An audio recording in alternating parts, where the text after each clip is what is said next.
तो देखो, अब ODPD का एक क्वेश्चन स्टार्ट करते हैं। ये जून 2015 में आया था, पार्ट सी का मतलब 4.75 मार्क का।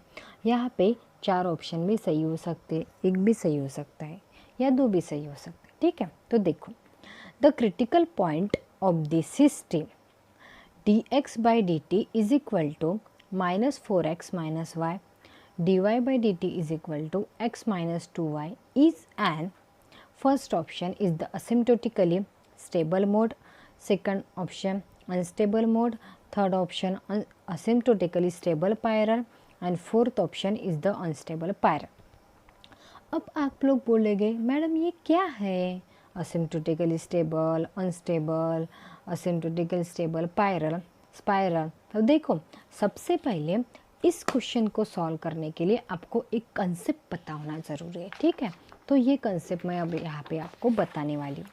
कंसेप्ट मतलब एग्जैक्टली क्या है, देखो, अब आपको वहाँ पे 2 इक्वेशन दिए थे। ठीक है, उस इक्वेशन से आप एक मैट्रिक्स बना सकते हो। ठीक है, तो वो मैट्रिक्स बनाने के बाद क्या करना है, आपको वहाँ पे आइगन वैल्यू निकालना है। ठीक है, अब मेरे अगर आपने आइगन वैल्यू के लेक्चर पूरे देख लिए होंगे तो यहाँ पे आपको कुछ भी दिक्कत नहीं आएगी। अगर आप मेरे चैनल पे नए हो तो पहले से जो पिछले लेक्चर हुए थे मेरे आइगन वैल्यू के, वो देखना आपको ज़रूरी होगा। बहुत ही इजी एक्सप्लेनेशन दिया है। ठीक है, अब देखो, वहाँ पे क्या है, आइगन वैल्यू निकालने के लिए स्केलर से इक्वेशन होता है, determinant of a - λ is equal to 0। ठीक है, अब वहाँ पे देखो 2/2 का अगर मैट्रिक्स होगा तो 2 आइगन वैल्यू आपको मिल जाएगी। अब यहाँ पे देखो, ये जो आपकी आइगन वैल्यू होगी λ1 एंड λ2, अगर सपोज करते आप लोग 2/2 का मैट्रिक्स होगा। ठीक है, तो λ1 λ2 ये वैल्यू है। ठीक है, तो ये क्या होगी, रियल है। रियल होगी तो क्या होगा, सबसे पहले फॉर रियल वैल्यूज़ के लिए लिखते हैं λ1 λ2, ये दोनों की क्या है, डिस्टिंक्ट होगी, मतलब एक वैल्यू 2 और दूसरी वैल्यू 3। ठीक है, λ1 एंड λ2 इज़ ग्रेटर देन 0, मतलब रियल एंड डिस्टिंक्ट वैल्यू के लिए क्या हो जाएगा, नोड। ऑलवेज क्या रहेगा, नोड रहेगा। लेकिन वो कैसा नोड रहेगा, वहाँ पे अनस्टेबल रहेगा। ठीक है, इतना या समझ में, इतना याद रखना आपको ज़रूरी है। अब देखो, उसी तरह आपकी जो आइगन वैल्यू होगी वो क्या होगी, डिस्टिंक्ट होगी एंड निगेटिव होगी। तब वहाँ पे क्या होगा, वहाँ पे भी नोड ही होगा, लेकिन वो कैसा नोड होगा, असिम्प्टोटिकली स्टेबल नोड हो जाएगा। ठीक है, अब उसी तरह क्या दिखेंगे आप लोग, देखो λ1 इज मतलब एक आइगन वैल्यू पॉजिटिव एंड एक आइगन वैल्यू निगेटिव, कुछ भी हुई, कौन सी भी, पहली पॉजिटिव दूसरी निगेटिव या दूसरी पॉजिटिव पहली निगेटिव, तो वहाँ पे क्या हो जाएगा, सैडल पॉइंट हो जाएगा। ठीक है, और आपके जो ये रहेंगे अनस्टेबल रहेगा। इतना समझ में आया होगा। अब फोर्थ पॉइंट देखो, इतना आपको लिखना पूरा ज़रूरी है, नहीं दिख रहा होगा तो ये देखो, पूरा पहले लिख लो। फोर्थ में क्या है, λ1 एंड λ2 जब आपका इज इक्वल टू, मतलब दोनों भी वैल्यू लैम्बडा की क्या होगी, सेम होगी और ग्रेटर देन 0 होगी, तो वहाँ पे क्या हो जाएगा, प्रॉपर और इम्प्रॉपर नोड हो जाएगा। ठीक है, लेकिन कैसा होगा, अनस्टेबल होगा, क्योंकि एक याद रखना, जब ग्रेटर देन 0 रहता है तो वहाँ पे क्या होती है, सिचुएशन आपके अनस्टेबल हो जाती है। इतना यहाँ पे ट्रिक से याद रखना। और लेस देन हुआ, 0 हुआ तो असिम्प्टोटिकली स्टेबल होता है। ठीक है, अब देखो λ1 λ2 ये दोनों वैल्यू अगर सेम आई और लेस देन 0 आई तो वहाँ पे क्या होगा, प्रॉपर और इम्प्रॉपर नोड हो जाएगा और असिम्प्टोटिकली स्टेबल हो जाएगा। ठीक है, अब देखो वहाँ पे कॉम्प्लेक्स, मतलब अगर आपकी जो रूट है, रूट मतलब λ1 एंड λ2 की जो वैल्यू है वो अगर आपकी कॉम्प्लेक्स आई तो क्या करोगे, a + ib ऐसा कॉम्प्लेक्स रूट रहता है आपका, तो वहाँ पे a इज़ ग्रेटर देन 0 के लिए, मतलब a मतलब एग्जैक्टली क्या होगा, तो यहाँ पे मैंने एक एग्जांपल लिया है, क्या है, 1 + 2 है, तो a मतलब क्या होगा आपका, यहाँ पे 1 होगा और ये भी a इज़ 3 होगा। ठीक है, तो वहाँ पे क्या होगा, स्पाइरल हो जाएगा।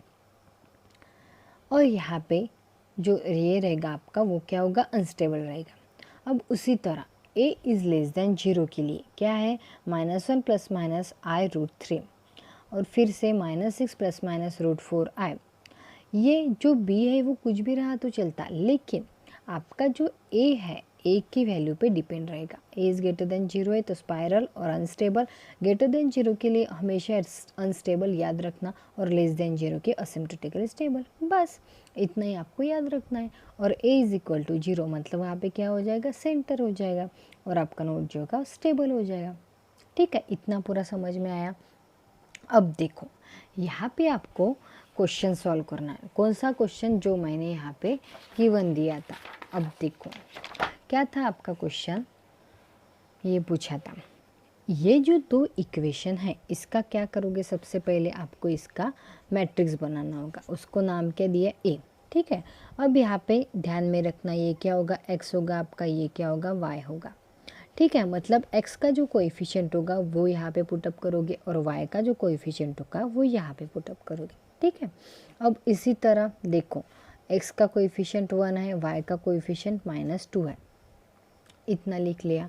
अब यहाँ पे क्या बोला था मैंने, यहाँ पे आपको करना होगा determinant of a minus lambda I is equal to 0, क्योंकि आपकी जो आइगन वैल्यू आएगी मतलब आपके जो रूट आएगी उस पर सब कुछ डिपेंड है। ठीक है, तो देखो डिटर्मिनेंट -4 माइनस लैम्बडा -1 और यहाँ पे क्या होगा 1 -2 minus lambda is equal to 0। अब इसके आपको क्या निकालना पड़ेगा, वैल्यू निकालना पड़ेगा। देखो वैल्यू निकालने के लिए क्या करते हैं आप लोग, simple matrix A B C D. Determinant solve करने के लिए क्या होता है, A into D minus B into C is equal to 0, ऐसा करते हैं। ठीक है, अब देखो यहाँ पे भी वैसा करना है। सबसे पहले -4 माइनस को कॉमन निकालने के बाद माइनस ऑफ -1 इक्वल टू 0। ठीक है, माइनस माइनस क्या हुआ, प्लस हुआ, तो 4 into 2 is the 8 plus 4 lambda plus 2 lambda plus lambda square plus 1 is equal to 0। क्या आया, lambda square plus 6 lambda plus 9 equal to 0। अब इसके रूट डायरेक्टली आए, lambda plus 3 lambda plus 3 is equal to 0, तो यहाँ पे क्या हो direct, lambda is equal to -3 lambda is equal to -3। ठीक है, ये आ गए आपके दो रूट, मतलब आपकी लैम्बडा 1 की वैल्यू है -3, लैम्बडा 2 की वैल्यू -3। अभी अभी आपने नोट में देखा है कि जब आपके रूट जब क्या होते हैं, रियल है, ये तो पता चल गया रियल है, एंड डिस्टिंक्ट है क्या, नहीं, सेम है, एंड क्या है, निगेटिव है, तो वहाँ पे डायरेक्टली रियल एंड मतलब lambda 1 is equal to lambda 2 is less than 0 जब होता है तो वहाँ पे क्या होता है, असिम्प्टोटिकली स्टेबल नोड हुआ। तो आपका option first is the correct option. ठीक है, देख लो एक बार कैसे सॉल्व किया, मतलब आपका नोट नंबर कौन सा काम में आया यहाँ पे, ये देखो असिम्प्टोटिकली स्टेबल नोड, ये है आपका ऑप्शन फर्स्ट।